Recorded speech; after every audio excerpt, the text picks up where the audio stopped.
and your destination will be on the left. Hello everyone. We've not been around much recently, have we? Regular viewers will know all the reasons why, but if you're here today, the important reason is the fact that we didn't have a boat.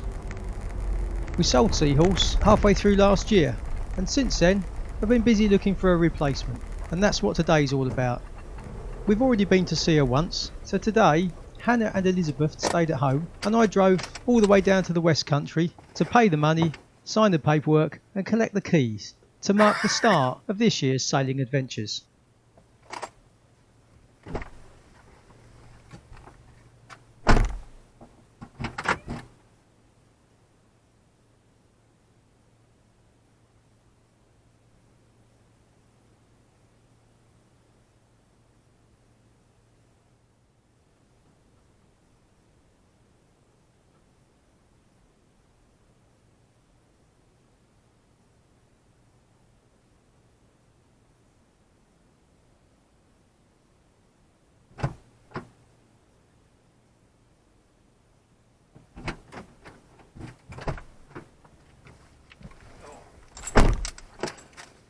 Got the keys, go and find the boat.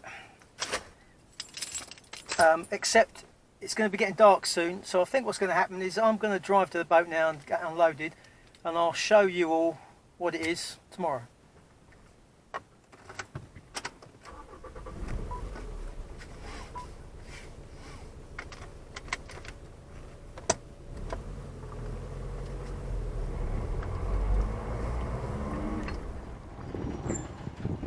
Didn't work out to be the best of weekends to do this really, because we had 60 knot winds all weekend, making the first night on the new boat a bit bumpy.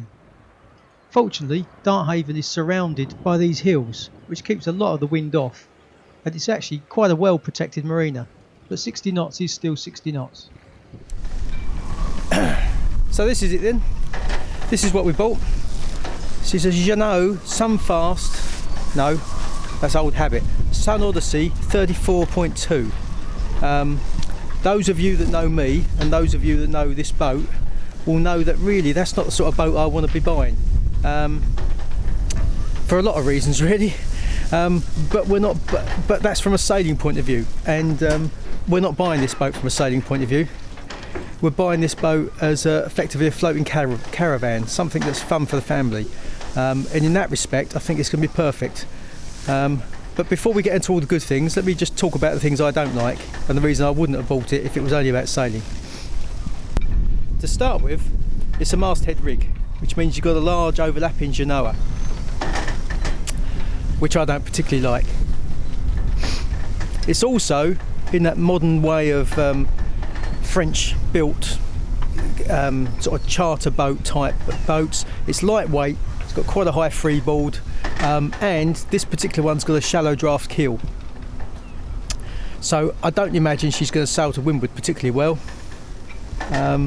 but that said, of course, we bought it particularly because it had a shallow draft keel, because we live on the east coast of England, lots of shallow water, lots of mud, not drawing very much, gives us a lot more opportunities and possible places we can go. Next on that list of things I don't like is the wheel. I think it's silly having a wheel on a boat this size, and it's particularly silly on this boat because, as you know, 34.2 for some reason only have two winches, the winches that are on the coach roof.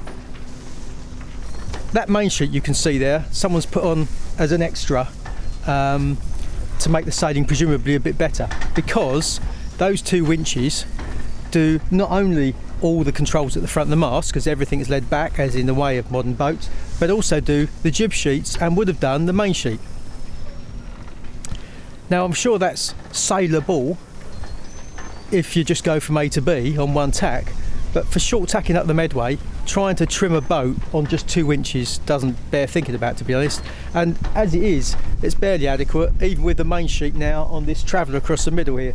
So I'll see how I get on, but I can see one of the options, or one of the things I'm going to want to do is going to put two more winches on, which unfortunately isn't going to be that easy because there's large lockers on both sides at the back of the boat, so the only place I've got to put a winch is just here, and there is no platform or anything to already put that on, so I might have to chat up my friend Adam and we'll see if we can't machine a base or some sort that I can bolt on there that I can put a winch on.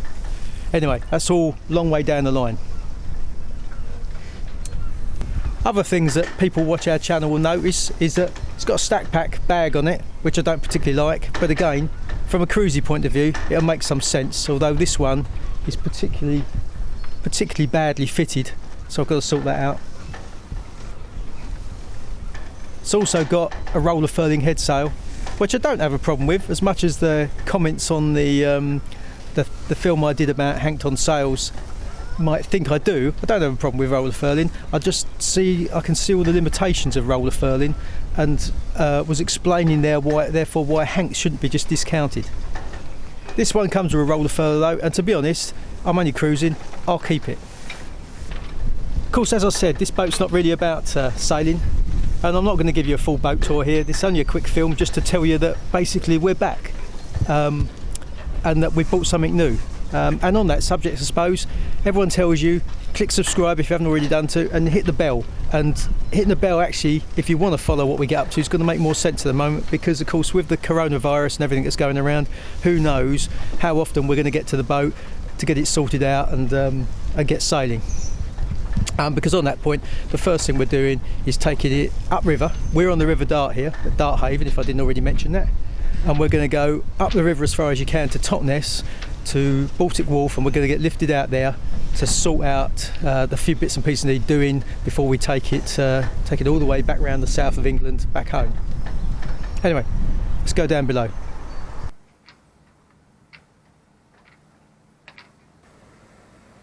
So this is what's inside, as you know, Sun Odyssey 34.2.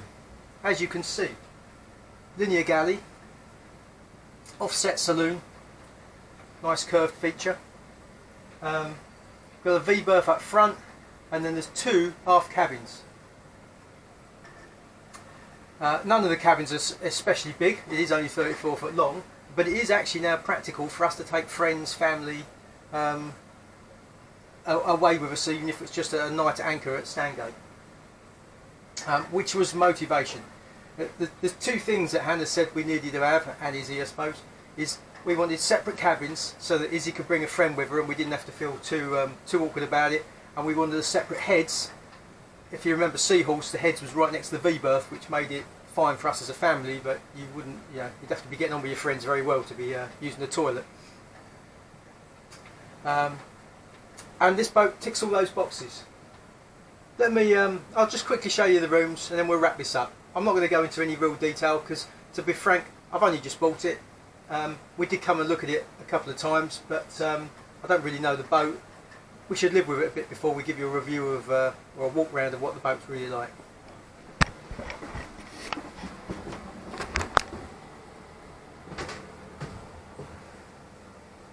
But this is the V berth.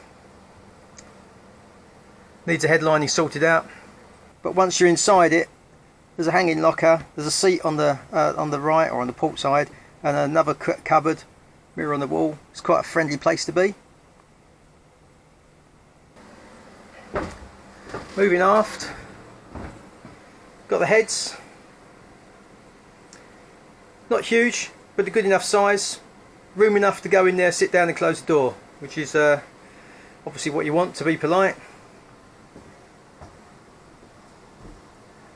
Opposite the heads, got the chart table, nav station. It's got radar, this boat, and nav techs, and lots of other old old equipment, some of which I'll be getting rid of, some of which I'm sure will still have some use. Starboard side cabin, it's where I slept last night, very comfortable.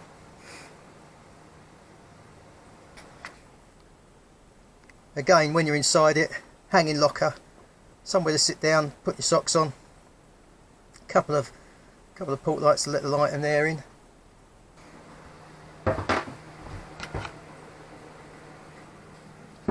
And then this is the port side locker, which is exactly the same.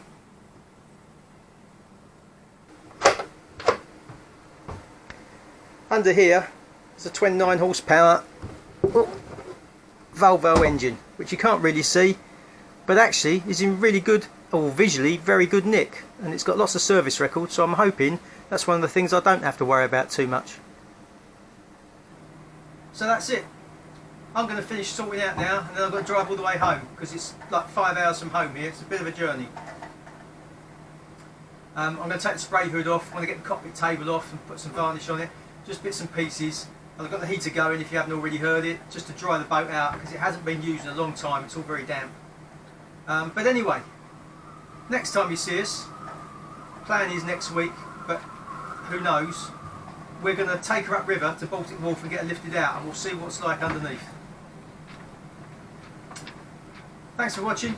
I'm Ian. This is Sailing with the Foxwell family. We'll see you next week, hopefully.